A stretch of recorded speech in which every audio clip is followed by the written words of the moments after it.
20th of the size of what the full fire detector will look like compared to a person there at the bottom. We also have another technology that's called vertical drift. So it's basically the horizontal drift one flipped over on its side, so the electrons drift vertically. There's a cathode in the center, and then readout planes on the top and bottom. I've only included the top part of it in this little diagram. But as I said, it's conceptually very similar, apart from the readout is done using perforated printed circuit boards. So it's just a circuit board with strips of copper printed on it that does the readout as opposed to wires. And the light readout's very similar as well. So just to show what the fire detector will look like once it's built. I wanted to mention these light detectors a little more. They've been developed and built here in South America. They're called X-Arapucas, and we use them to measure this scintillation light from argon. This light is produced in the ultraviolet, and most of our detectors don't detect ultraviolet light very well. So we have to kind of trap the light and then change its wavelength to more like green, where we have much more efficient silicon photomultipliers to read out this light. So this is an evolution of the designs that we used previously in Prototube. So the first one of our fire detectors will be this horizontal drift design, and the second one will be vertical drift, and each one of them will have a total mass of about 17,000 tons. And the fire detector site, so as I said before, this is about a mile underground, so this is some serious engineering. And the modules 1 and 2 will be at the front, and then the full detector will be then completed with the third and fourth modules. The exact choice of technology for these modules is undecided, as they'll be built after the first two. Just to say that this isn't all just on paper. We've begun cavern excavations at SURF. So as I said, this is a sort of digger. They're a mile underground, so you have to take them apart, send them down a small lift, and then reassemble them at the bottom. So the fire detector is becoming a reality already.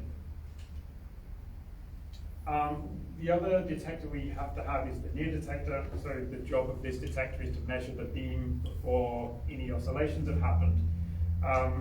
It's actually a group of 3 detectors working together. So there's a liquid argon TPC, kind of similar to the fire detector here at the front. There's then a gaseous version that will be placed immediately downstream. So that's the red one in this diagram. And then a hybrid tracking detector that will remain in this on-axis position here to give measurements of the beam. So we need a near detector in order to constrain various uncertainties in our measurements, particularly from the neutrino beam itself and the interaction cross-section. By interaction cross-section, I mean the probability that a neutrino will interact in some way with the argon. So one other feature of this near detector is that the 2 argon detectors can move in the direction perpendicular to the beam. This gives us a way to kind of directly probe the energy dependence of the interactions, because as you go further off axis, your energy distribution goes to lower energy and narrows a lot. This is quite a neat trick, but I don't really have time to explain too much more about how it works. So moving on to the physics program, it's actually quite varied. I mean, I know I said it's a long baseline oscillation experiment, so that is the primary goal of the experiment. So I'll discuss today about the search for CP violation and the mass ordering, and give the sensitivities we've derived for these. But there's a lot more you can do beyond that. For example, supernova neutrinos. The last supernova in kind of a measurable distance happened in 1987. So I think we're due another one by now. So if we're lucky, that would also be a very nice measurement. There are also various beyond the standard model physics things, such as looking for dark matter. Baryon number violation also includes proton decay, for example. So there's a lot of physics we can do beyond just the oscillations themselves. In order to perform the oscillation analysis to get our sensitivities, there's quite a few steps you have to go through. Don't worry, I'm not going to speak about them all now. But I will briefly mention about how we actually select our events that then go into the final fit to find the parameter values.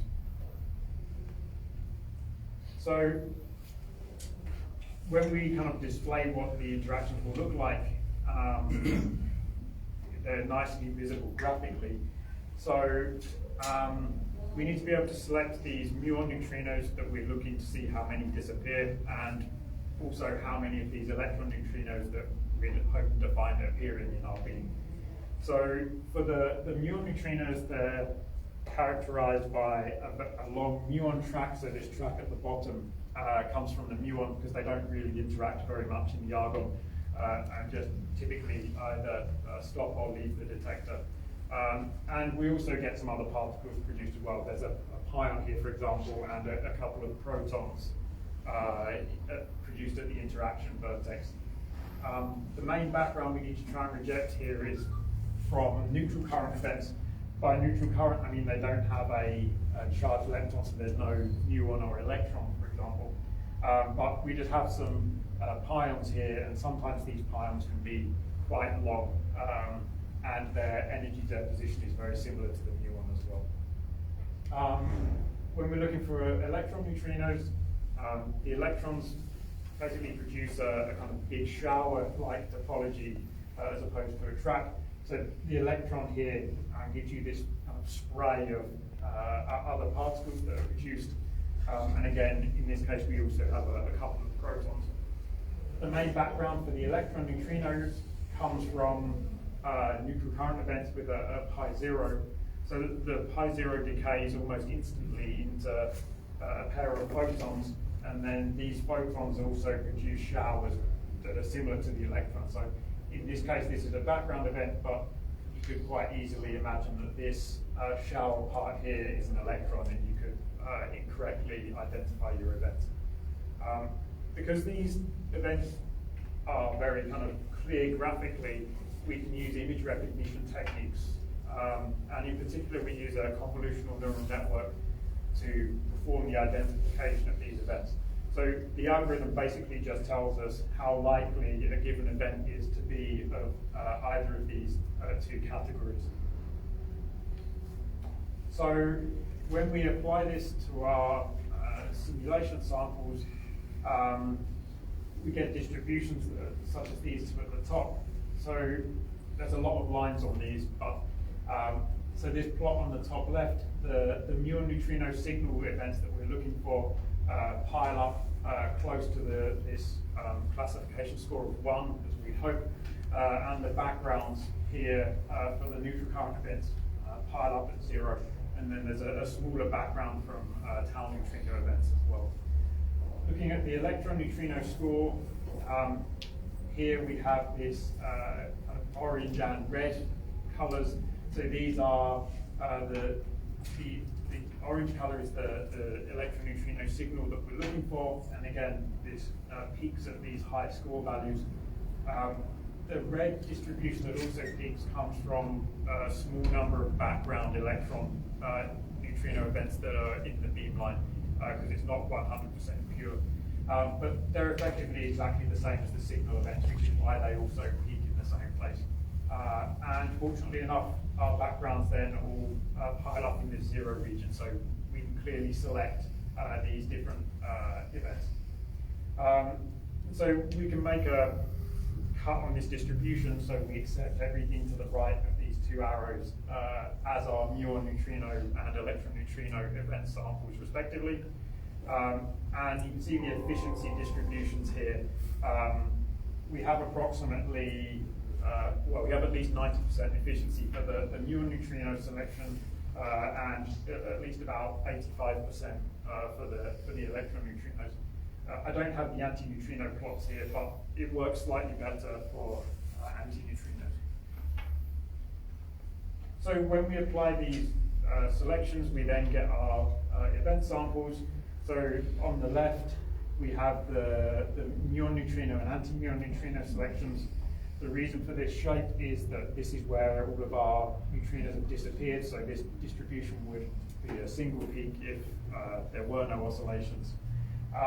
And the electron neutrinos that we should see will follow these two distributions. So we've always been very statistically limited with neutrino events because they don't interact very often. So having of the order 10,000 events for the disappearance analysis and 1,000 events for the appearance analysis is really quite unprecedented compared to the current generation of experiments. In this sensitivity analysis, we only use muon neutrino events in the near detector. We plot them as a function of energy and also inelasticity. The inelasticity is just some measure of how much of the neutrino energy went into producing the muon or the electron, as opposed to the other particles that I showed that come out of the vertex. So we have these distributions for the neutrinos in blue and the antineutrinos in red. So we have a total of 12 distributions here that act to constrain uncertainties in our field. So we can plug everything in. So we fit all of these spectra simultaneously, and also include the systematic uncertainties that are constrained by the near detector paths. So from this, we simultaneously measure theta 1,3, theta 2,3, the CP violating phase delta, and the mass splitting delta n squared. So this first plot shows the sensitivity of Dune to the mass ordering. In particle physics generally, we have this sensitivity that we call the 5 sigma line, which means that we're much less than kind of a 1 in a million chance of this being statistical luck as opposed to an actual accurate measurement. And so across all values of delta, we can easily resolve the mass ordering. We don't have to use any information from any other experiments, which is one of the unrun experiments where we only have half the far detector. We should be able to discover this for quite a wide range of values of the other parameters. I guess the biggest result that we hope to be able to find, so this is our sensitivity for CP violation. This plot has a slightly odd shape, but it makes sense when you look at it. So when delta CP is 0, I said this term in the probability goes to 0. So at this point, there is no CP violation, so we can't have any sensitivity to discovering it. When this function becomes maximal, then this is where we get the 2 peaks in the distribution. And again, the 5 sigma line is drawn across here, so for about 50% of the values, we should be able to get up to a 5 sigma discovery for CP violation. And by the end of the experiment, we should be at a kind of resolution of about 7 to 16 degrees on the value of delta CP. Okay, I do have a couple of minutes to discuss some of the prototyping work that we've been doing. Let's say Dune is still quite a number of years away, but we actually do have some physical detectors that are taking data. So ProtoDune single phase, which is the prototype of the horizontal drift design, collected data at CERN in 2018 and 2019. It ran very successfully. All of its kind of design parameters, such as the electric field, the active channels and signal to noise ratio, those sorts of things, all exceeded what we require for Dune. Beyond that, it also has its own kind of physics program, the interaction of different hadrons such as pions and protons in argon. There's an example event displayed down here. So this is an event from data. I hope you think it looks nice because I think it does. Where a beam pion comes in, interacts in some way and produces these two photons and a proton. And this detector will be, well, it's currently being rebuilt a bit, and we'll start collecting data again at the end of this year. There's also a prototype currently being assembled at Fermilab for the near detector liquid argon component. So this will run in the neutrino beam at Fermilab that currently supplies neutrinos for NOVA. And so this near detector prototype will be the first part of the June experiment to detect neutrinos. So that's something very nice to look forward to, again, hopefully by the end of this year or so. There was also a second proto-June detector at CERN. This one used a gas layer for charge amplification, but this was the design that evolved into the vertical drift one. So this is also being refitted and will start collecting data at CERN next year. So just to briefly summarize, I hope Institute June has a wide and strong physics program, though I was only really able to cover the main oscillation sensitivities today. It will be able to measure the mass ordering and CP violation on its own with no dependence on external constraints from other experiments that are currently running and will run in the future. And there's been a lot of progress to actually realizing the experiment, and it's becoming reality with the successful proto-June program, the excavation of the far detector caverns, and preparations are also underway for the new neutrino beam and the near detector at Fermilab. So thanks for listening, and any questions I'm happy to answer. And I've been on holiday for a few days.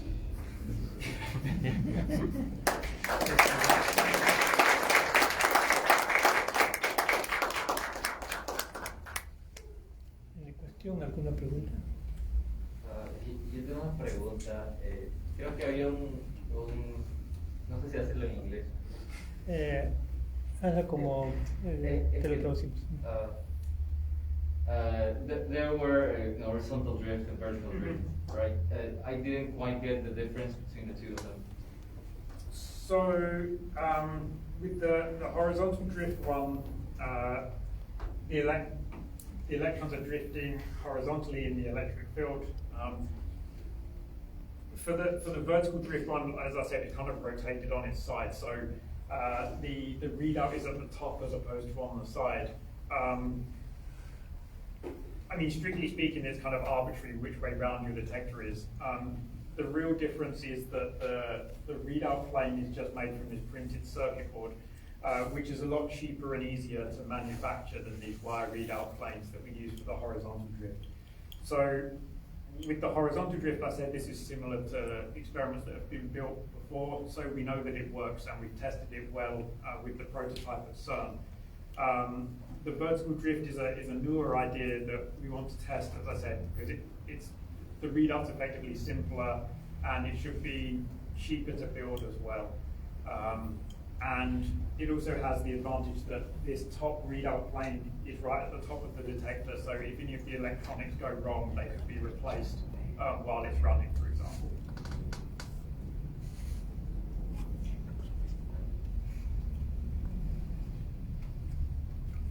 Can you say, you said that the antineutrino detection is a little easier? Yeah, let me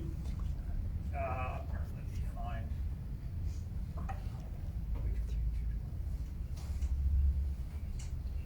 Yeah, so I mentioned this thing called inelasticity later on in the talk.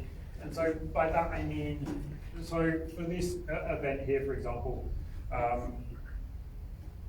it's the ratio of it's the kind of fraction of the energy of the neutrino that goes into making this muon as opposed to these other particles. So these other particles we just call the hadronic system. So it turns out that for antineutrinos, on average, the amount of energy that goes into this hadronic system is lower than it is for neutrinos. So the convolutional network is really looking for either this long muon or this electron, and the hadronic system really just kind of gets in the way and makes it more difficult to see the events. So for the antineutrinos, there's more energy in the electron and the muon, so they're easier to see. So that's why, yeah. Just a question. When do you expect the far detector will be ready? So I think we're currently looking at, well, the first two modules will definitely be up and running by the end of this decade. And then into the 2030s, the other two will be finished. The neutrino beam will be upgraded by then as well. So it's still a few years away, yes. But we're doing everything we can to get that done. I think it's kind of funding limited as opposed to technology limited, which I guess is the case for most big projects these days. Yeah. Okay.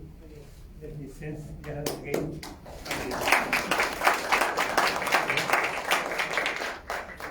Teófilo. Before antes de Lorena, quisiera presentar. Excuse me, I have a question. Oh, sorry. I'm sorry. Please. No. Oh. We have a question about the presentations. Mm-hmm. Which is the connection between neutrinos and dark matter? And the second question is, how the mass ordering hypothesis affects Mrs. Angle's measurements? So there is a thought that, so there have been some oscillation measurements that don't really fit with what we've seen before. So there could be a fourth neutrino, for example, that we call sterile because we know that only 3 of them can interact weakly. So they wouldn't really interact with anything. And so these sterile neutrinos could be a candidate for dark matter, for example. But in June, we'll also be able to look for kind of traditional dark matter as well that will interact in our detector. So in some ways, some of the dark matter searches aren't related to neutrino physics. It's just that our detector will be able to see them as well as neutrinos. Sorry, I've forgotten the second question. How the mass ordering hypothesis affects missing angle measurements? Yeah, so it can have a small effect. The reason why some of these measurements are difficult is because the different parameters are kind of quite highly correlated in what you see. The reason June has a 1,300 kilometer baseline is so that the mass ordering can be easily distinguished from the CP violation. But there can be some overlap in these things that can make it can make some points in the phase space ambiguous between whether the mixing parameter has some value or the mass ordering is inverted, for example.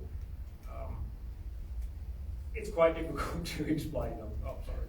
Okay, thank you very much. Okay. Sorry. My Yeah, please. Okay, thank you. So in the same line, so you mentioned in some part that the June somehow is going to be important for the put some limit on this proton decay. Yeah. So how? Might explain a little bit. So proton decay just needs a really big volume of something with very low backgrounds, and then you can kind of just sit there and wait to see if you see something. So being very deep underground will allow us to do this in that we won't have any backgrounds from cosmic rays that could cause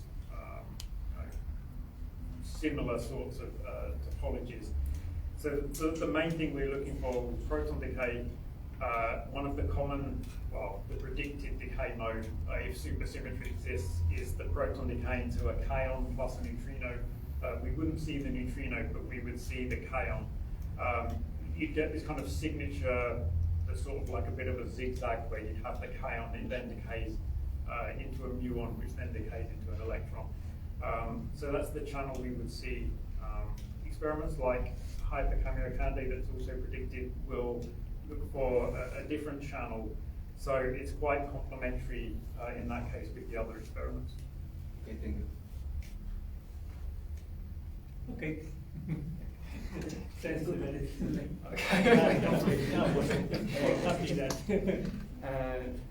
You talk about a project in the CERN. Could you more information about this project? So yeah, I was a fellow at CERN when they built these, so I work on Prototune mostly. So I could have given a whole seminar about those. But yeah, they were both kind of engineering prototypes, so primarily to make sure that we could build these detectors and run them for a reasonably long period of time and that they worked. So it was very successful. Like I said, things like the number of channels that were active was over 99%, which is pretty good for a particle physics detector. So we collected a lot of data from a charged particle beam, so that had positrons, pions, and protons mostly. So our main physics measurements are looking for how often those different particles interact. And that will lead into, that will also lead into the simulations we run for June, because all of these pions and protons and things can interact and then cause, makes these pictures look a lot messier. So it'll feed in that way as well. Yeah. Any more? Thank you. Okay. Okay, after this, we can continue with it. Nice. Well, Teófilo. Bueno, Teófilo es el coordinador del grupo de científicos. Antes de que Lorena continúe, quería mencionar de que vamos a invitar a los estudiantes que quisieran participar en el grupo. Bueno, está bien, sí. Buenos días con todos. Sí, como es conocido para ustedes aquí en la facultad, el grupo de física teórica y el grupo de astronomía siempre organizan los eventos justamente aprovechando la venida de los investigadores, profesores de otras instituciones del exterior. Y naturalmente, gracias a la predisposición y la ayuda de ellos también, porque nosotros no financiamos la venida de ellos. Más, digamos, aprovechamos los contactos que tenemos. En este caso, el profesor Javier ha gestionado, digamos, la visita de los dos investigadores. Y aprovechando esto, gustaría, digamos, mencionar de que los temas que están exponiéndose aquí también son trabajos de investigación, temas de investigación en el grupo. En nuestro grupo de investigación de física teórica en la parte de altas energías. Como ustedes saben, la física de altas energías es muy rica y variada, comenzando desde teoría cuántica de campos, la física de partículas elementales en la parte experimental, fenomenología, teoría, y sobre todo últimamente en el análisis de los datos, que ha sido, digamos, una excelente herramienta para poder aplicar en otras áreas, por ejemplo, en la industria, en las finanzas, y como ahora vamos a ver, en la física médica, por ejemplo. Entonces, en ese sentido, si hay estudiantes interesados, por ejemplo, realizar su trabajo de investigación en esta línea, digamos, pueden incorporarse al grupo de física teórica y comenzar, digamos, a interactuar y llevar los cursos relacionados, porque en la facultad tenemos esos cursos, por ejemplo, Introducción a la Física de Partículas Elementales, luego tenemos también Teoría Cuántica de Campos y Física Médica, por supuesto, ahí también. Entonces, pueden incorporarse y pueden conversar con profesor Javier Solano. Así es que eso era en un principio el mensaje que quería pasarles. Muchas gracias. Okay, sí, después contaremos una presentación. Quiero mencionar, como él lo dijo, este es área de alta energía, nuclear hasta física médica. Y la profesora Lorena que voy a presentar en este momento, ella también es del experimento Zoom. Un segundito. Pero ella ha trabajado mucho en la parte de software. Se ha visto en análisis, hay una parte de redes convolucionales, entonces una herramienta muy grande de software de Pandora que incluye machine learning y demás, y es una de las expertas. ¿Sí? Y para mostrar que no está solo circunscrito a solo alta energía, partículas nucleares, también se puede extender a otras áreas, físicamente inclusive, pero otras áreas más, pero nosotros no restriccionamos acá. Bueno, le voy a presentar a Lorena, una amiga, digamos, española, pero trabaja en la Universidad de Cambridge, y el experimento Zoom. Bueno, adelante. Gracias. Bueno, muchas gracias por la invitación. Es un verdadero placer estar aquí. Como habéis visto en la foto de Lee, también hemos aprovechado la visita a Perú para hacer algo de turismo y nos ha encantado todo lo que hemos visto. Bueno, ¿queréis que haga esto en inglés o en español? Español mejor para Español. Vale. Bueno, pues yo tomo el relevo de lo que os ha contado Lee. Como os ha comentado el profesor Javier Solano, yo he trabajado en Dune, que es como he conocido también a vuestro profesor. Y a lo que yo me he dedicado principalmente es análisis de imagen. Os voy a contar un poquito sobre esto y os voy a contar cómo he hecho una transición de física de partículas, de este experimento Dune, a usar este análisis de imagen en investigación contra el cáncer, que es en lo que trabajo ahora. Bueno, un poco... el título es dentro de una imagen, así que toda la charla va a tener muchas imágenes y muchas fotos. Esta es una foto mía de bebé. Mi nombre es Lorena Escudero Sánchez. Nací en la ciudad más pequeña de España, por lo menos en aquella época, pero crecí en Salamanca, que es famosa por su universidad, es la primera en el idioma español. Y yo, de hecho, empecé como física teórica. Estudié física teórica en Salamanca y hice un máster, una maestría en cosmología. Después he ido dando unas cuantas vueltas, hice mi tesis en física de neutrinos, de las que os ha hablado Lee, en particular en oscilaciones de neutrinos, en el experimento T2K en Japón, que también ha mencionado Lee. De hecho, el resultado de mi tesis, uno de los resultados, fue el primer indicio de CP violation, de lo que os ha hablado Lee antes.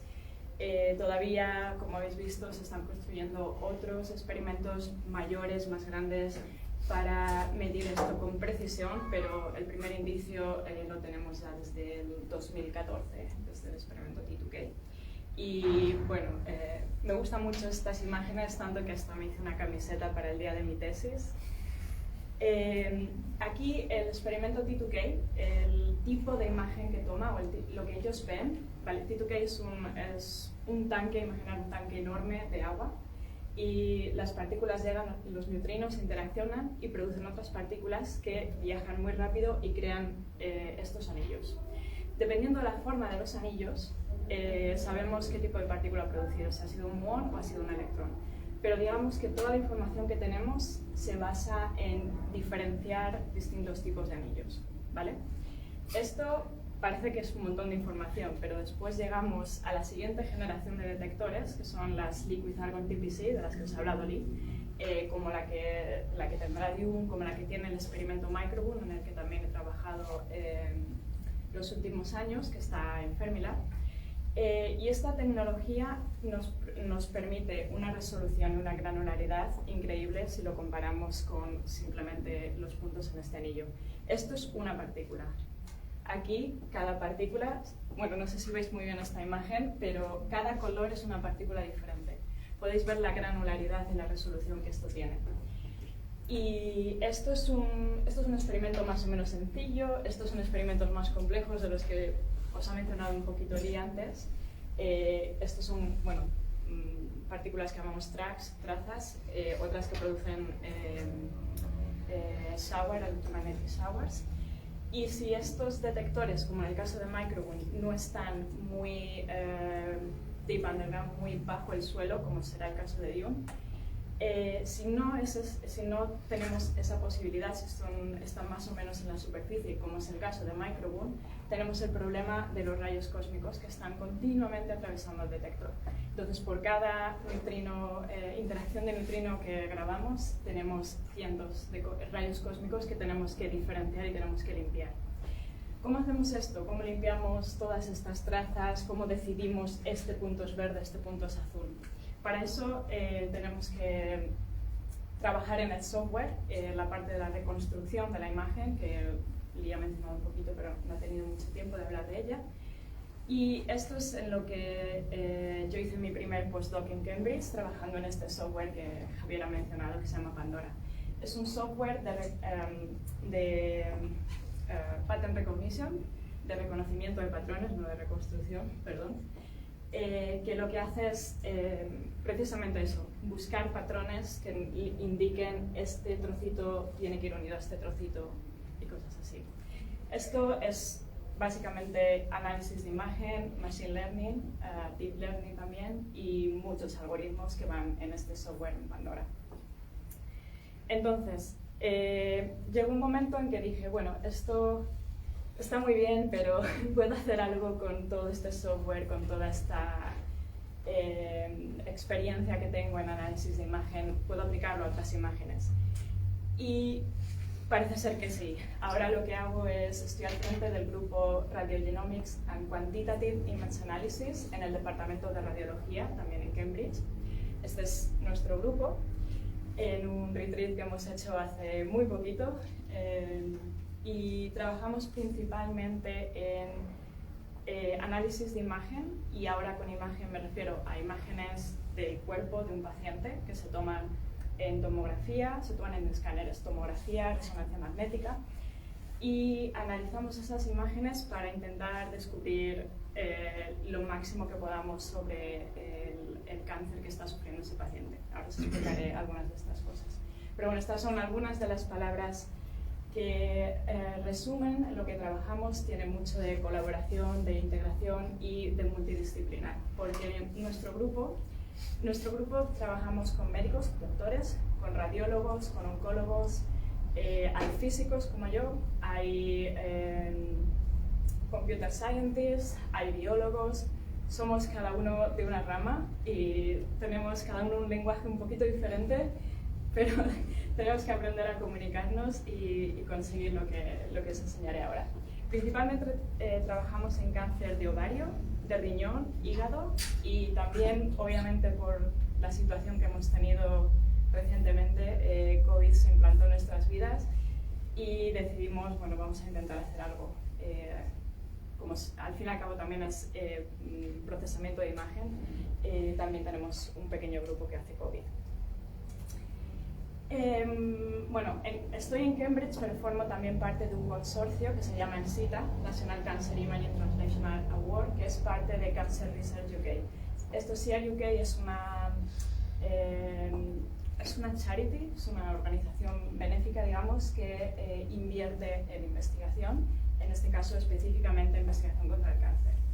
Este consorcio son 7 instituciones en Reino Unido que trabajan para conectar entre ellas sus bases de datos, que es uno de los mayores problemas que tenemos para hacer deep learning.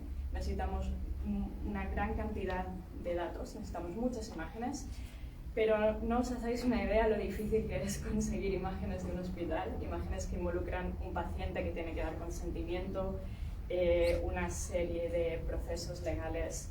Es muy complicado. Entonces lo que intentamos es conectar de forma robusta estas instituciones de manera que podamos tener acceso a más datos. Lo cual es importante no solo para desarrollar los modelos, sino para validarlos, porque algo que produces, y esto hablaré después, es muy importante, algo que produces en tu institución, tienes que estar seguro de que va a funcionar en otro hospital. Y bueno, sí, trabajamos para conectar estas bases de datos, pero también para producir marcadores a partir de estas imágenes que, como digo, sean robustos, que se puedan utilizar en cualquier sistema. Y hay una gran variedad en cómo estas imágenes, la pinta que tienen estas imágenes. Estos son trocitos de algunas de estas tomografías de casos reales y hay una gran variedad en tamaños, en formas, en homogeneidad. Dentro de, si comparamos diferentes localizaciones, por ejemplo hígado o pelvis, ovarios, pero incluso dentro del mismo tumor hay muchas texturas diferentes. Podéis apreciar, por ejemplo, en este del riñón, que se ve que hay diferentes colores, hay una estructura que no es homogénea ahí. Y lo que necesitamos es un análisis cuantitativo de imagen para explorar esta enorme variedad entre diferentes tipos de tumores, pero dentro del mismo tumor también y dentro de diferentes sitios en un mismo paciente, que en ocasiones ocurre.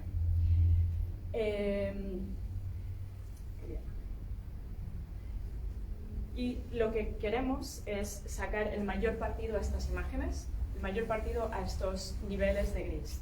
Aquí podéis apreciar que hay diferentes colores, pero vuestro ojo normalmente puede diferenciar en torno a 30 o 50 niveles de gris.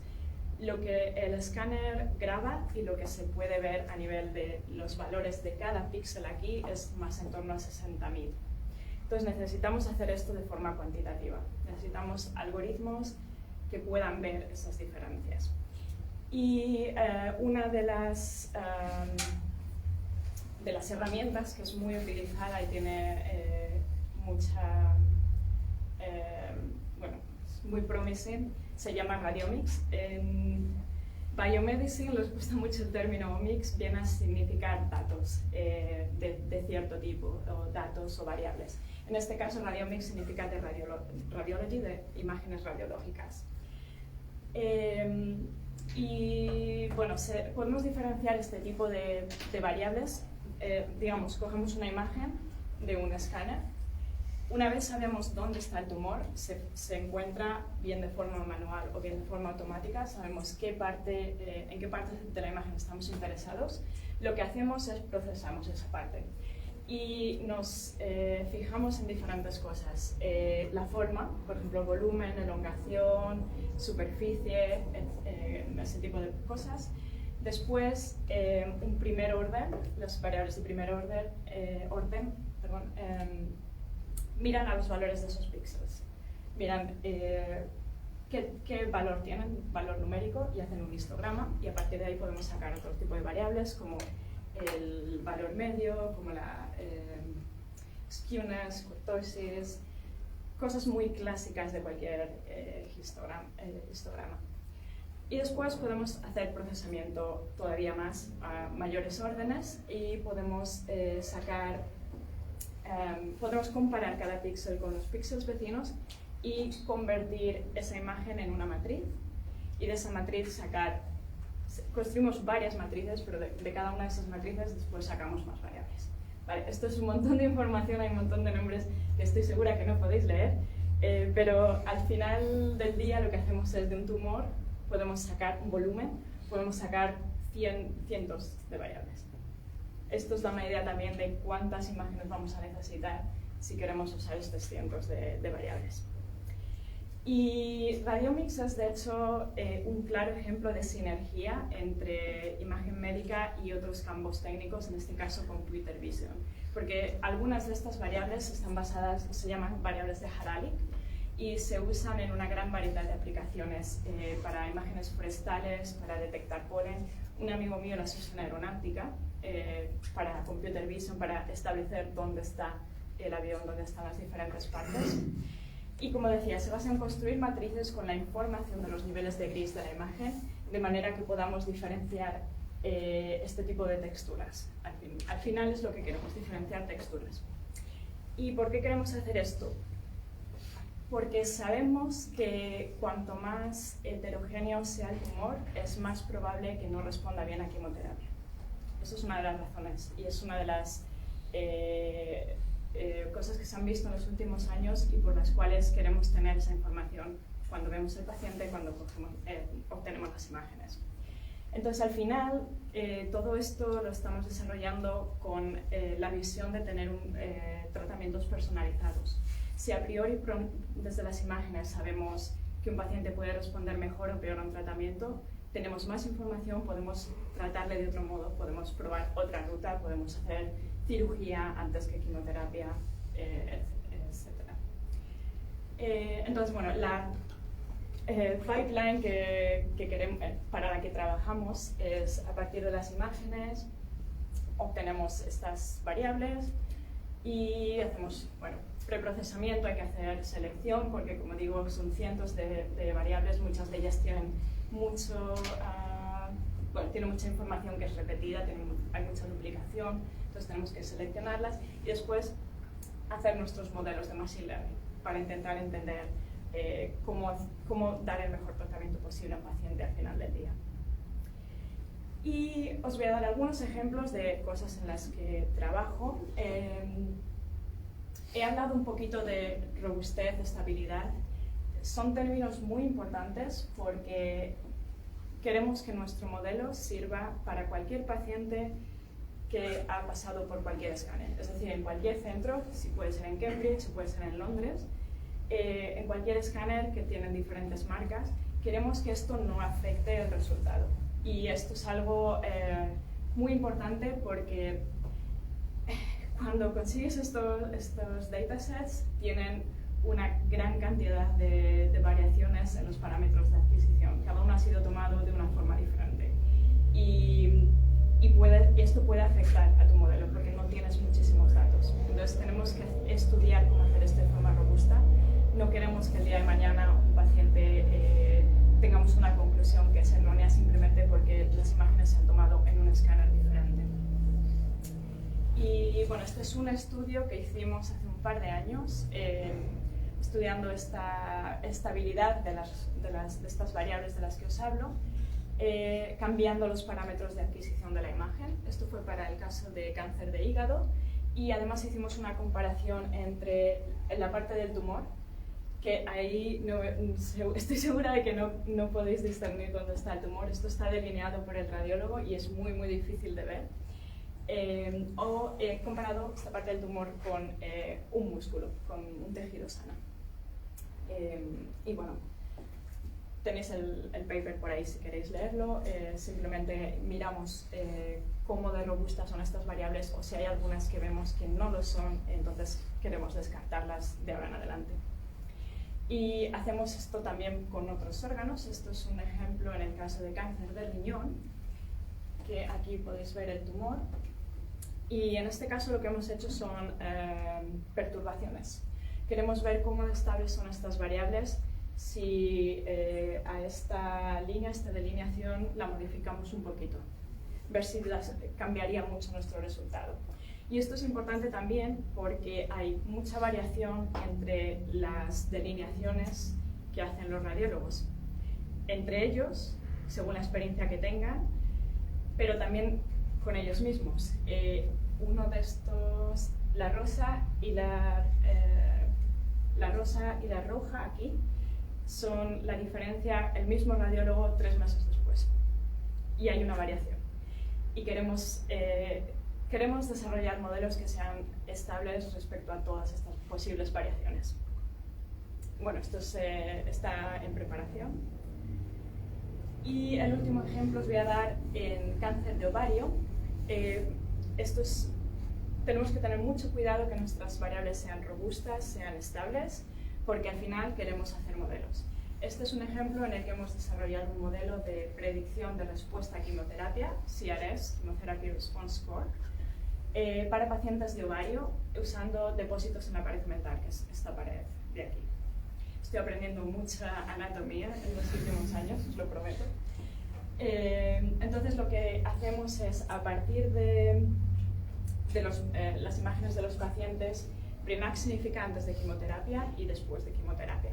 Entonces podemos ver si un paciente responde a quimioterapia, si esto disminuye o si no responde. Y a través de las variables que sacamos en baseline, en la primera imagen que tenemos, intentar predecir si vamos a tener este caso o este caso. Esto además lo completamos con un proceso que hacemos automáticamente de separación de la parte sólida del tumor con el resto. porque el resto puede ser, como en este caso, veis este globo aquí muy oscuro, puede ser un quiste, puede ser grasa, pueden ser cosas que están dentro del tumor pero que en realidad no son tejido cancerígeno. Vale, otra cosa en la que trabajamos, además de Radiomics, es en hacer esta segmentación de los tumores de forma automática, detectar y delinear de forma automática. Esto es importante porque hacer esto manualmente le lleva al radiólogo varias horas. Dependiendo de cómo sea de grande el tumor y cómo sea de grande el volumen del escáner, esto puede llevar varias horas. Y varias horas por paciente, con la cantidad de radiólogos que hay y todo lo que tienen que hacer, no es viable para poder hacer esto con cada paciente que entra en el escáner, para poder hacer todo el análisis de imagen también como lo podríamos hacer, necesitamos este paso, pues necesitamos ganar tiempo. Por eso estamos desarrollando métodos de inteligencia artificial o AI para hacer esta primera segmentación de forma completamente automática. Hemos visto que tiene muy buen matching con la segmentación manual. Nuestro matching aquí se mide en DSC, que es Dice Score, que significa simplemente cuántos píxeles.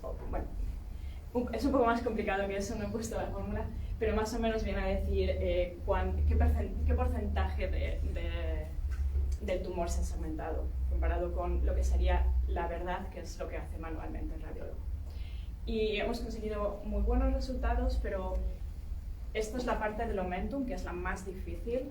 Un órgano sólido es un tumor, simplemente. Es mucho más fácil de segmentar que los trocitos que vienen por aquí y que están extendidos por todo el abdomen.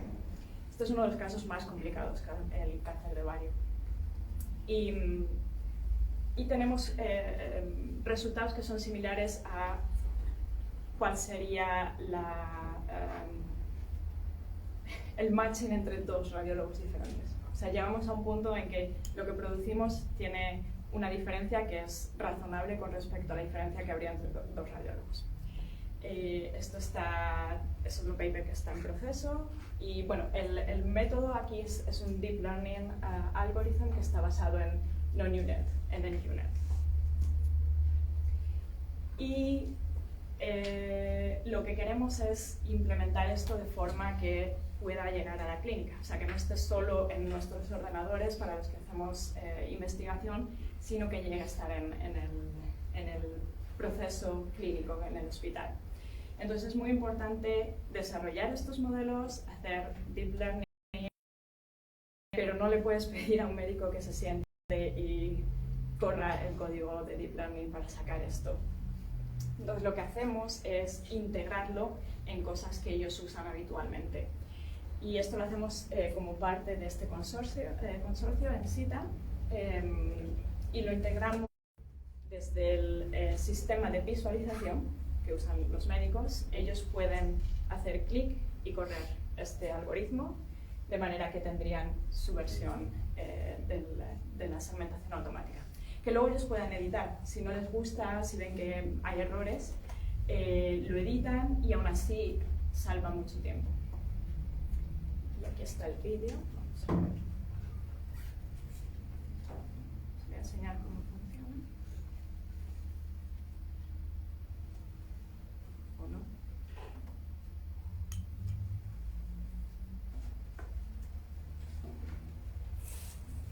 Vale, esto es la base de datos que tenemos, nuestro repositorio. Ahí seleccionas un paciente y abres las imágenes en el sistema de visualización. Y desde ahí directamente tienes un menú aquí, eliges segmentación y eliges cualquiera de los modelos que has implementado y que has subido a este sistema. Entonces ahora va a correr y en unos segundos nos va a dar el resultado de este algoritmo que ha desarrollado este estudiante de doctorado, Tomás. Yo le ayudé en la parte de meter esto en este sistema para que lo puedan usar los radiólogos, que van a empezar a usarlo después de verano. ¿Veis? Aquí sale ya la máscara, se llama, la parte segmentada con lo que ha encontrado que puede ser cancerígeno. Y así intentamos que esto sea muy fácil de hacer de forma automática.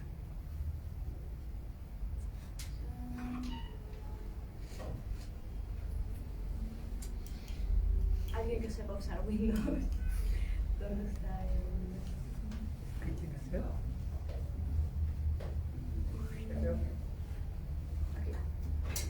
Vale. Bueno, esto es un tipo de aplicación en el que trabajamos de manera que esto que hacemos con Deep Learning, con modelos matemáticos, Tomás, por cierto, es un estudiante de matemáticas, que pueda ser usado por los médicos y bueno, es un tipo de aplicación. Tenemos otras aplicaciones en situaciones intervencionales y esto es trabajo de otra estudiante de doctorado, ella es española, María, ella es ingeniera bióloga. Os voy a dar dos ejemplos en los que ella trabaja, que son muy significativos. El primero son biopsias guiadas por imagen. Cuando vais al hospital y hacen una biopsia, esto es un caso de cáncer de ovario, es esta pared mental de la que os hablaba, la biopsia se hace con ultrasonido, que es esta imagen de aquí.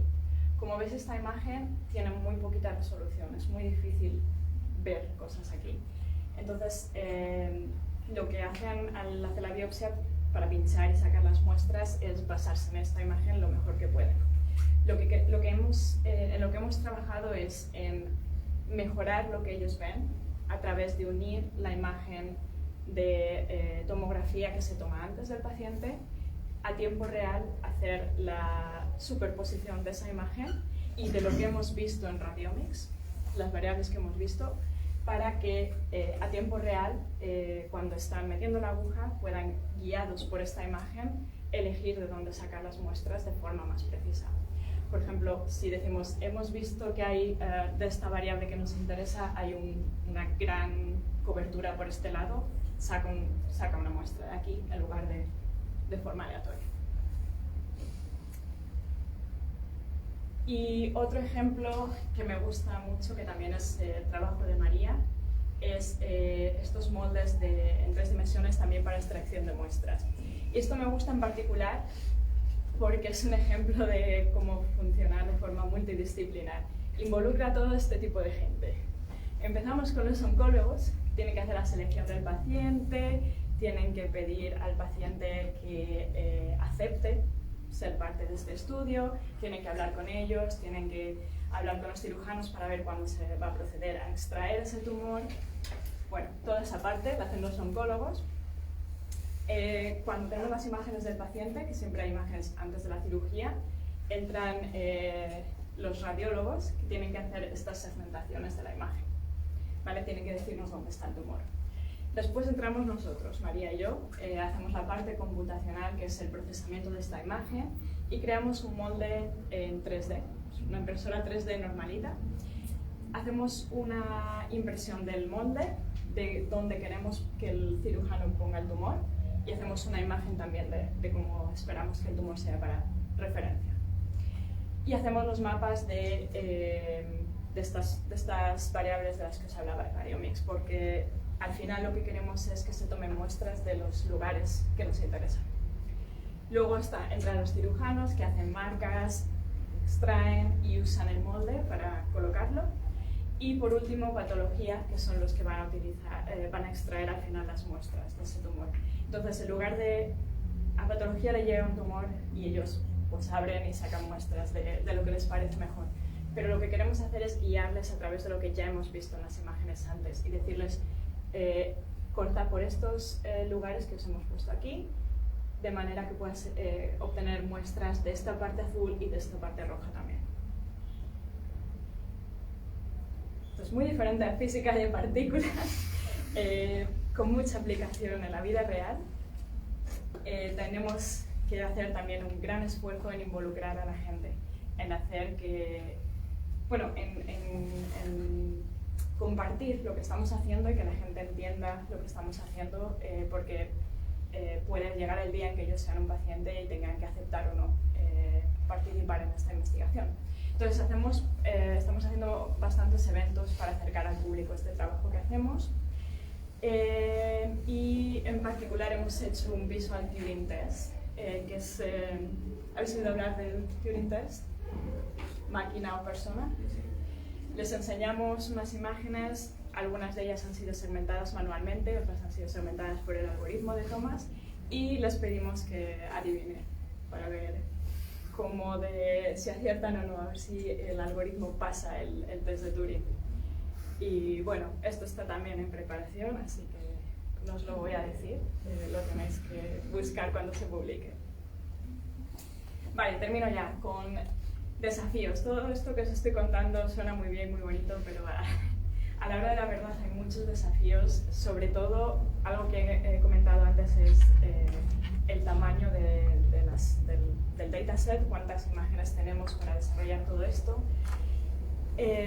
cómo de homogéneas son esas imágenes, que también os he hablado de eso, de robustness and reliability, de biomarkers que queremos crear. También class imbalance, porque normalmente haces tu estudio, haces tu clinical trial y tienes muchas más imágenes positivas de alguien con un cáncer que negativas, y tienes que compensar eso. Otra cosa muy importante es la interpretability of radiomic features. Necesitamos conectar esto con qué significa biológicamente, qué nos están diciendo estas variables del tejido, de la textura en realidad. Y necesitamos public acceptance también. Mis conclusiones son: el trabajo multi e interdisciplinar está en auge. Tenemos problemas muy grandes que resolver, y cuanto más grande es el problema, es más probable que necesitemos input y que necesitemos trabajo de diferentes disciplinas para lograr esos objetivos.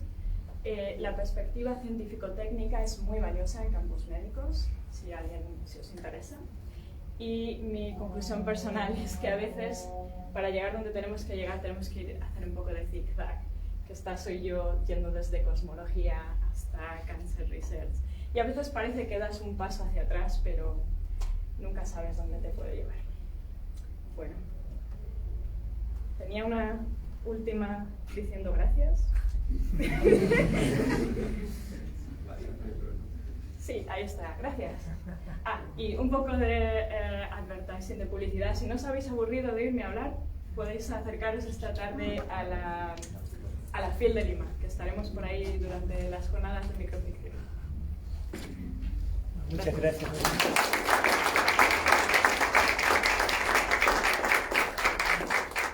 Antes de pasar para las preguntas, hacer solo una mención que Lorena, aparte de ser física y meterse en la parte de software y de cáncer, también es escritora, así que ciencia ficción. Antes que vengan toda la cantidad de preguntas, yo sí tengo un par de curiosidades. Hablabas de las variables y trato de pensar en las variables del cáncer. Para mí solo se me ocurren las tonalidades con respecto a las zonas vecinas, los bordes, la evolución temporal, pero tú hablas como de 100 variables. ¿Cuáles son algunas de las principales? Tengo curiosidad. Sí, bueno, tengo la lista por aquí. Y algunas son de primer orden, o sea, salen directamente de lo que ves aquí, como la forma, midiendo, haciendo el histograma de los valores de los píxeles, pero otras se lleva a cabo un proceso antes. Entonces se transforma este trozo, esta imagen, en una matriz. Se hace algo de este estilo. Se busca, aquí hay un 1, esto es 1 medido en niveles de gris, estos 3, estos 2. ¿Cuántos píxeles tienen un 1 y están rodeados por un 3 y un 2, por ejemplo? Este tipo de hacer mucha granularidad en investigar esa heterogeneity. Y a partir de esto se sacan, de cada matriz se sacan en torno a 10, 20 variables. ¿Cómo se le ocurrió esa parte de los píxeles con vecinos? O sea, relacionarlos, porque no... Por ejemplo, esto sería una de las variables. Haces una suma de... esto lleva en funcionamiento bastantes años. Hay un paper de Gillis que lo explica muy bien. Lo que pasa es que ahora tiene mucho auge porque la gente está viendo, bueno, se ha visto en los últimos años que tiene valor prognóstico. Entonces se está haciendo mucho desarrollo. Pero estas variables llevan en uso, las de Haralick, por ejemplo, ¿Son de qué año? Estas variables son del año 73. Ah. Y solo otra Yo no he inventado ninguna No, variable. no, está bien. No, sí, porque para pensar en eso Sí. hay que una y otra vez probarla, ¿no? Interesante. Y la otra curiosidad que tengo es el NoviNet, ¿cuál es la diferencia con nosotros? UNet es una... Básicamente es lo que necesitas. Bueno, este es un problema de semantic segmentation. Por cada píxel tienes que decir sí o no, es lo que quieres, al final tener una máscara. Y estamos hablando de volúmenes, o sea, estos son imágenes muy grandes, tienen muchos píxeles por imagen y tienes muchas imágenes, tienes cientos de 2D slices. Entonces tienes que desarrollar modelos UNet que bajan y suben, hacen una forma de U, de modo que haces downsampling, vas tomando trocitos, los procesas y después subes para tener una visión general de la imagen. Y en segmentación semántica en 3 dimensiones es lo que funciona mejor, las UNets. Esta en particular, en el UNet, es una de las que ha ganado varios de los challenges de física médica. Normalmente en física médica hay varios, se llaman challenges, desafíos que se hacen al año, entonces se juntan imágenes de ciertos hospitales y se abren al público para que la gente desarrolle modelos y pruebe en esas imágenes en un cierto tiempo, serán un par de meses. Entonces todo el mundo trabaja en verano en probar con este nuevo dataset que se ha abierto y las NNUNet es de las que han ganado en los últimos años estos challenges. Excelente. De hecho, esto es del 2018, sí.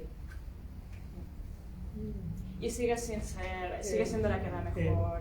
Todas son solo con radiografías, ¿no? O es también con las imágenes. ¿Todas son con radiografía o hacen, complementan con las técnicas? Bueno, nuestro grupo en realidad se llama Radiogenomics porque hacemos también integración con otro tipo de muestras que se toman, por ejemplo, de muestras sanguíneas. Podemos mirar la parte genómica, buscar, hay una tumor circulating DNA, es ADN del tumor que se puede encontrar en la sangre y otro tipo de variables. Exacto. Sí, yo hablo más de la parte radiológica porque es en lo que trabajo yo, pero hay otra parte del grupo que trabaja en otras cosas.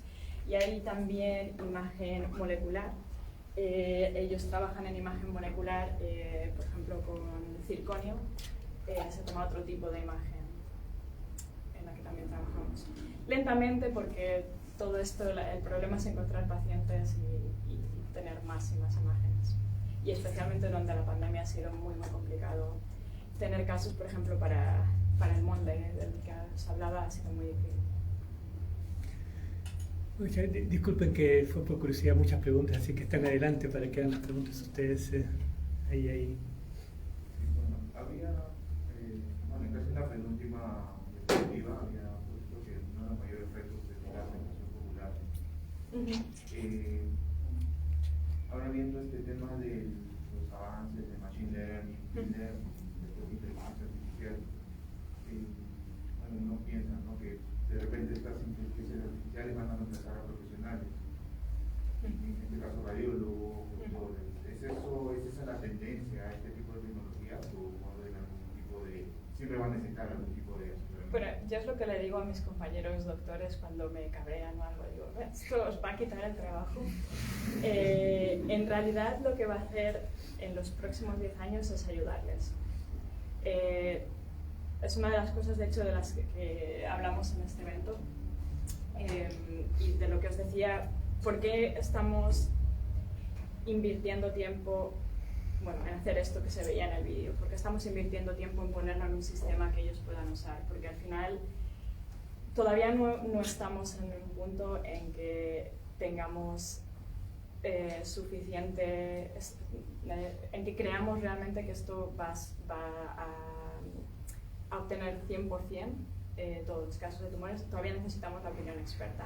Y si yo te digo a ti mañana, esto lo vamos a hacer automáticamente, vas a tener reticencias, vas a decir, bueno, preferiría que lo mire un experto. No estamos todavía en ese punto. Entonces, en los próximos 10 años, en lo que se va a basar en mi experiencia es en ayudar, en ser un sistema de soporte para facilitar y para ir más rápido y para hacerlo también de forma más robusta.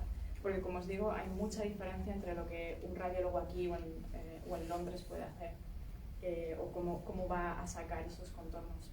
Pero si ya tienen de base algo que es similar, es más probable que el resultado al que se llegue sea el mismo.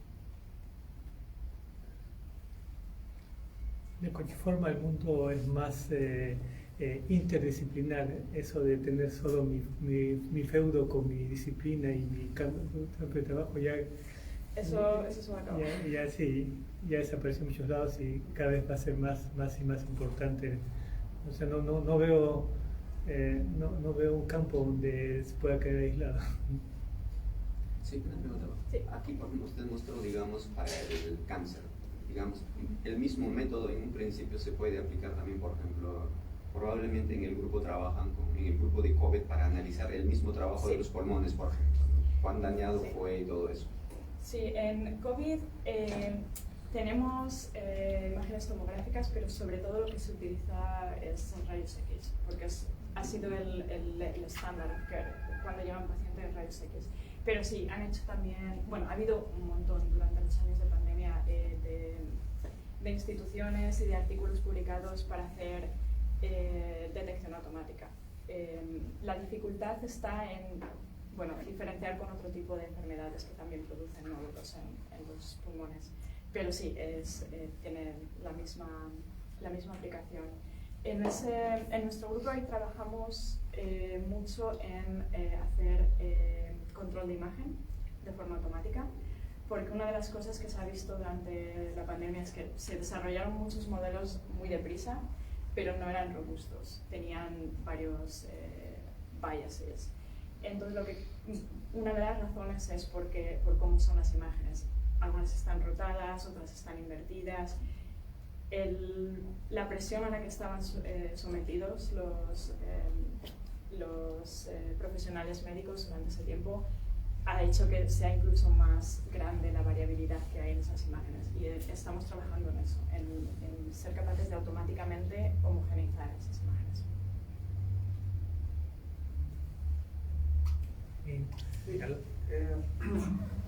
Bueno, hasta donde he entendido del trabajo de ustedes es comparar las imágenes, ¿no? Tanto que se hacen de un tumor para poder delimitarlo, para poder marcarlo. Y también han correlacionado con las biopsias. Por ejemplo, cada tumor es diferente, tiene diferentes neoplasias, por ejemplo. Y bueno, y se va a llegar a, ¿no? Se puede utilizar el software también para poder ver algún tratamiento, ¿no? Porque de acuerdo a los médicos, primero delimitan la zona de acuerdo a las imágenes que tienen y de ahí, de acuerdo a la biopsia, hacen el tratamiento, ¿no? Específico. Por ejemplo, para el caso de radioterapia, ¿no? La biopsia te va a decir si es benigno o maligno, en general. Con lo que hacemos con biopsias guiadas por imagen, lo que queremos llegar es esta parte, la validación biológica de esto que estamos viendo en las imágenes.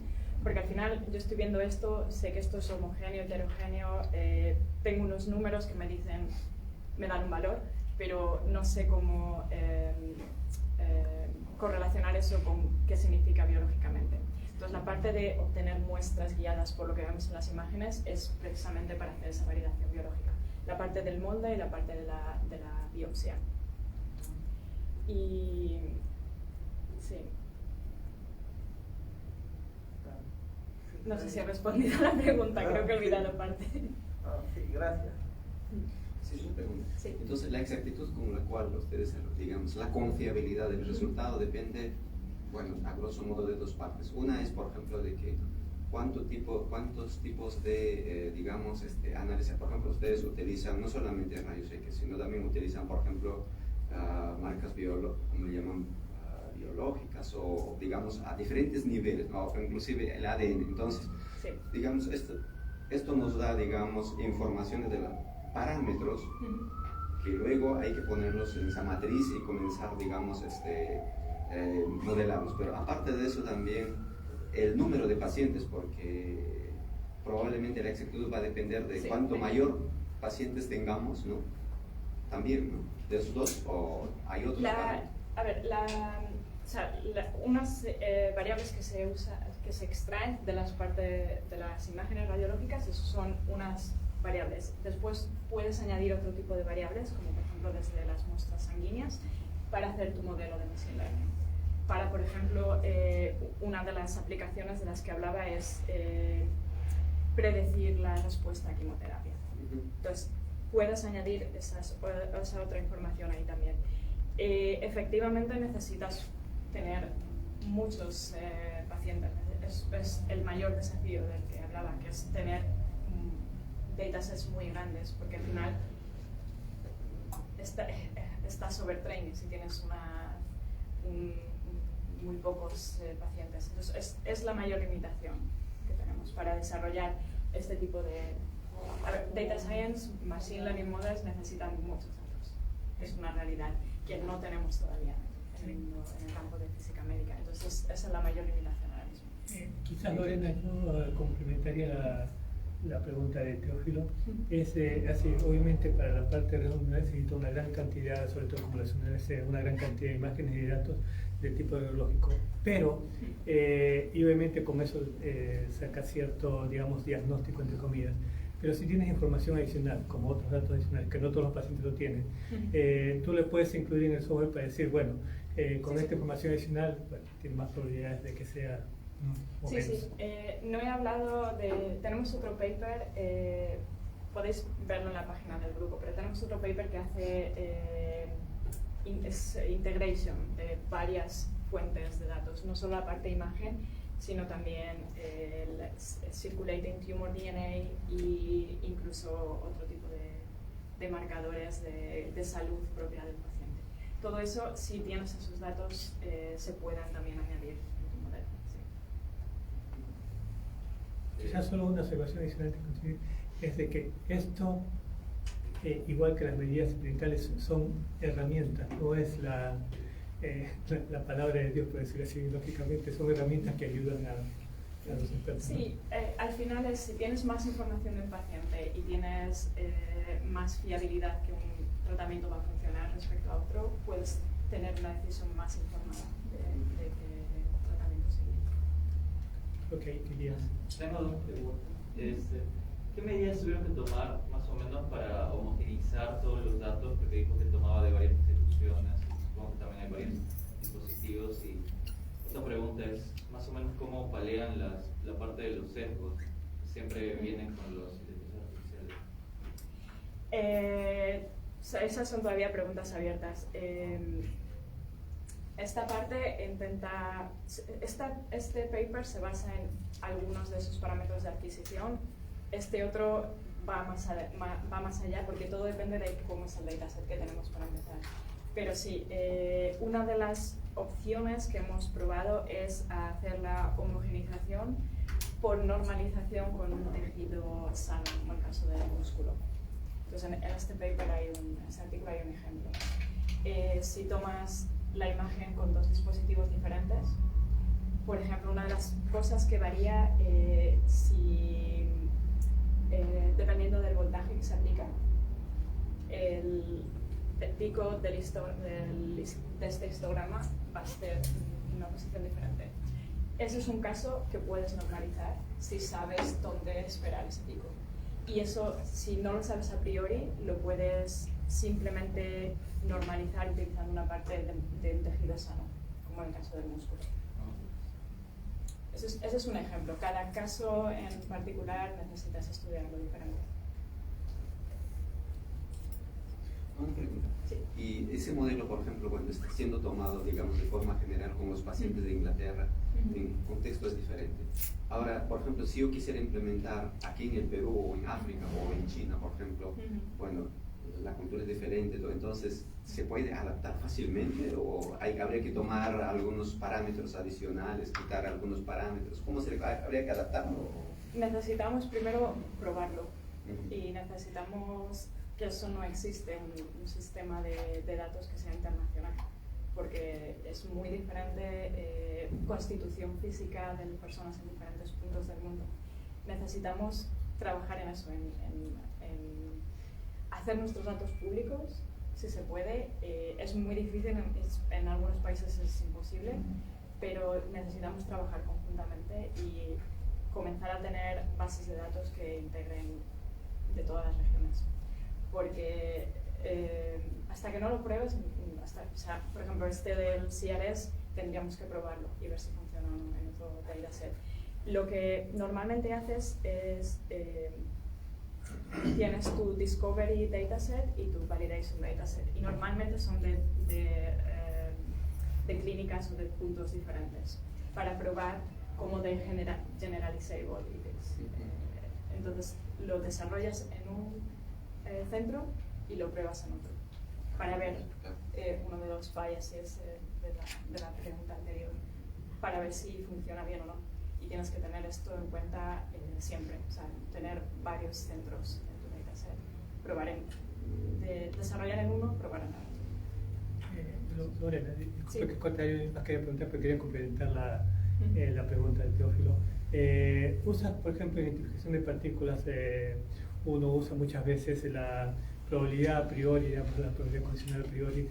Acá no serían algo parecido. ¿A qué me refiero? Es decir, en Perú, o en China o en Estados Unidos, digamos, hay más incidencia de un tipo de cáncer y eso te puede ayudar en la Sí, evaluación. sí, obviamente, sí. Se podría utilizar, sí.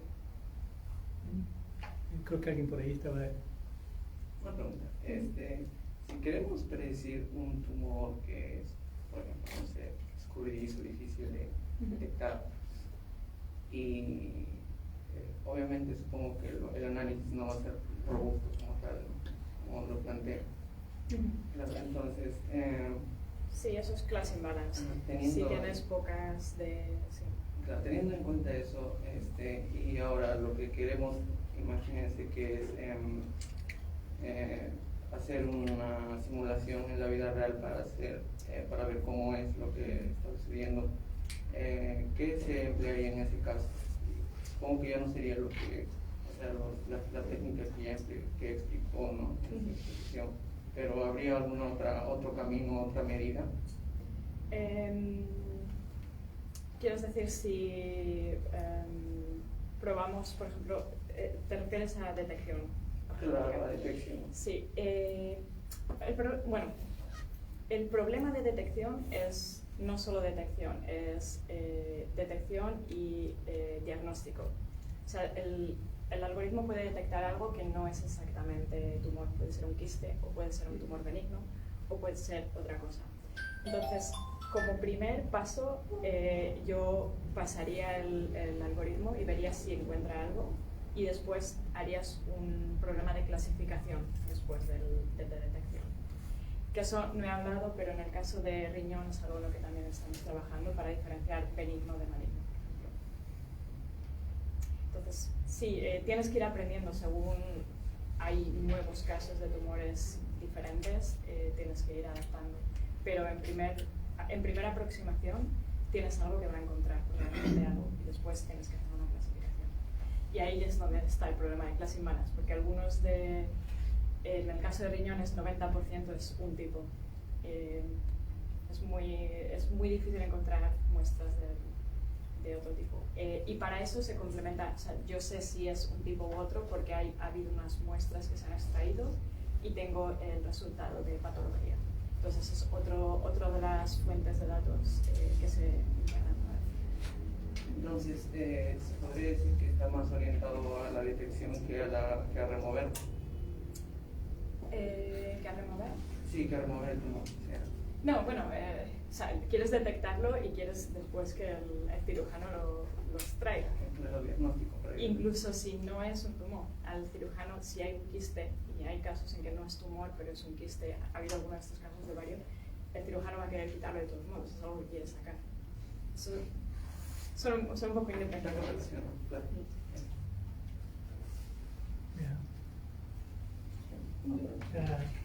Eric.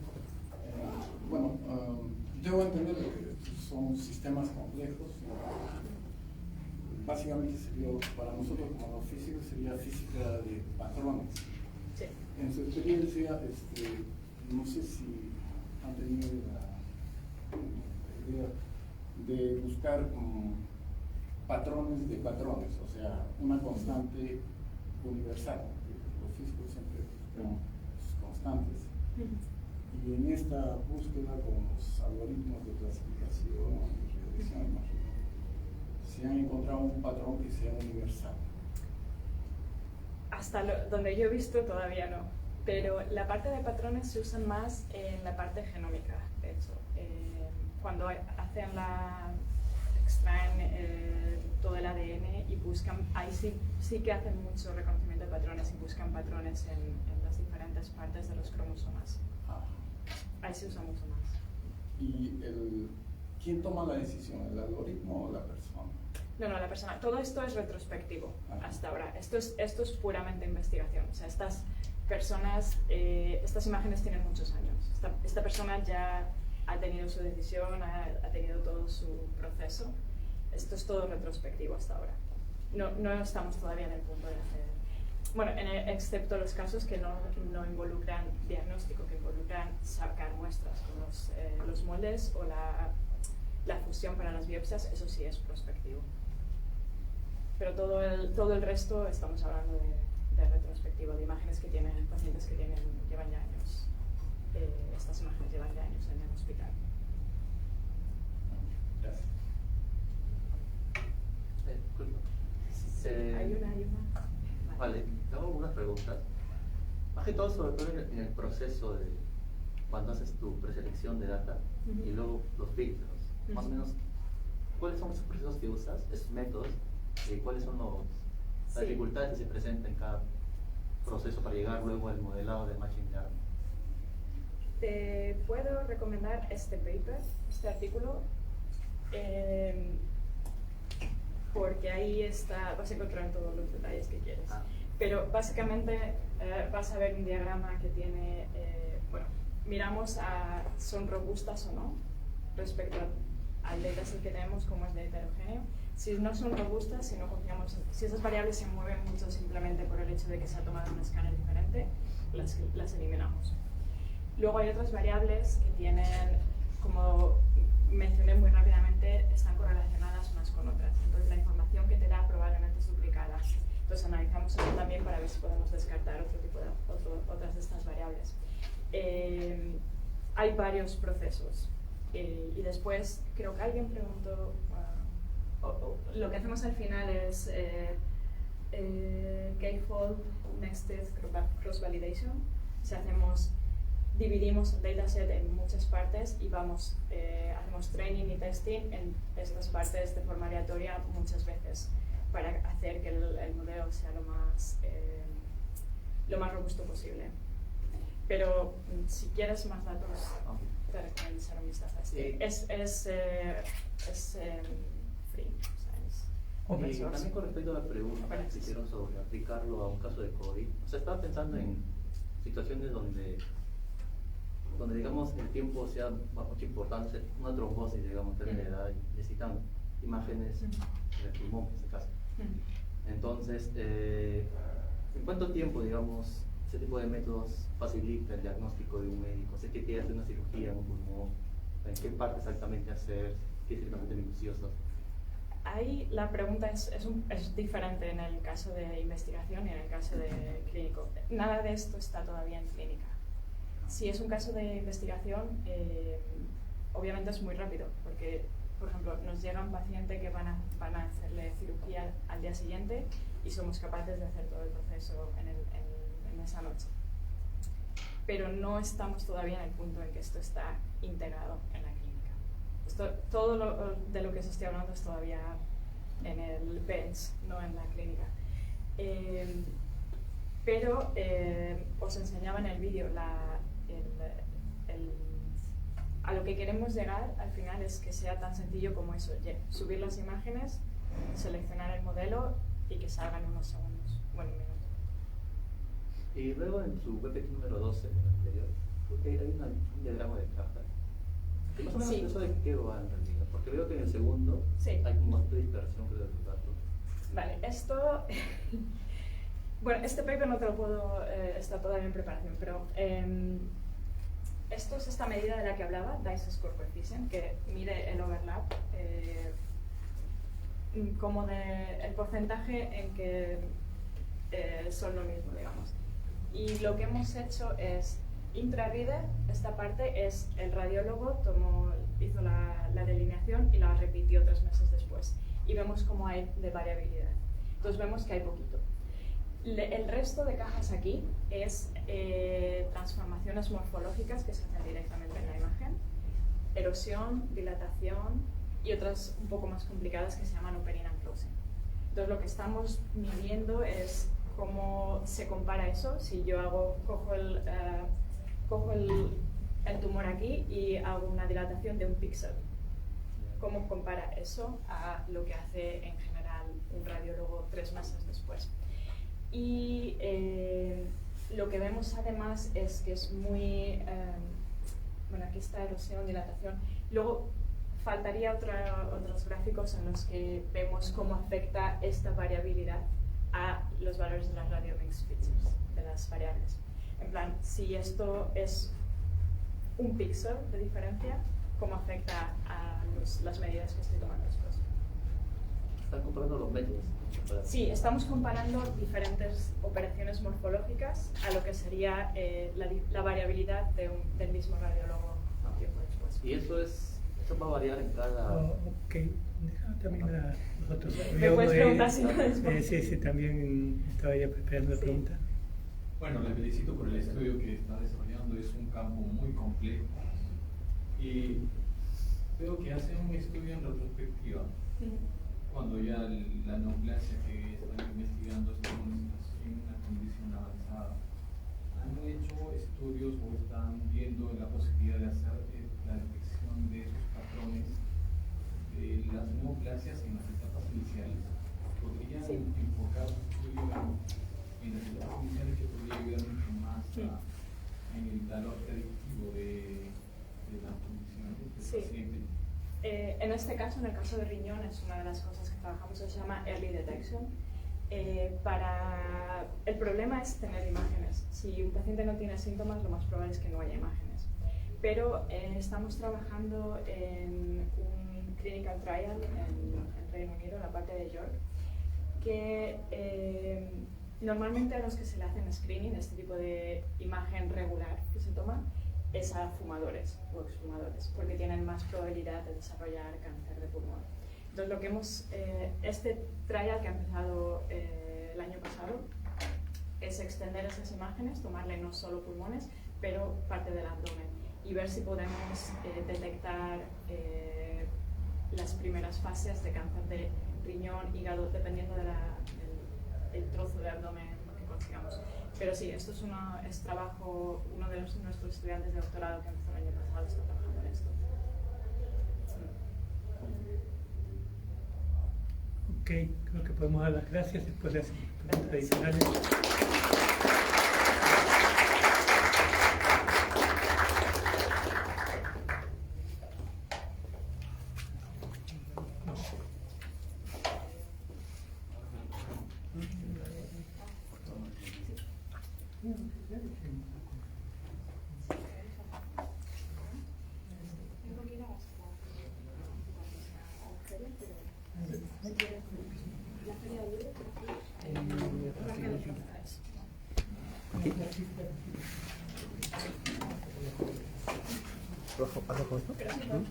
¿Choco?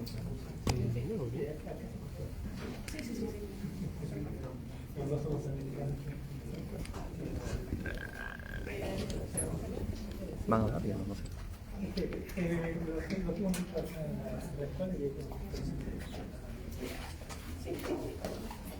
¿Se acabó? No. Un compañero te preguntaba de cómo integrarse a esto de aprender Machine Learning, Deep Learning. Aprender Machine Learning, Deep Learning, ahora mismo tienes un montón de resources online. En plan, tienes un montón de cosas abiertas, de cursos, de gente que explica con mucho detalle. Hay muchas webs que puedes encontrar. todo lo que es principios básicos de Machine Learning. Hoy en día es una de las cosas que tiene más fuentes por internet que están muy bien. Por ejemplo, hay cosas como Coursera, Code Academy, que están muy bien, pero esas sí son de pago. Pero luego hay una, por ejemplo, una página que me gusta, es Towards Machine Learning, y explica muy bien el tipo de... Towards Machine Learning. Towards Machine Learning. Ah, y la otra que iba a hacer, como mencionó que estaban comparando varios métodos, no sabía si por cada paciente, digamos, cada médico va a ser preferido, digamos. ¿Dices las operaciones oncológicas? Sí. Eso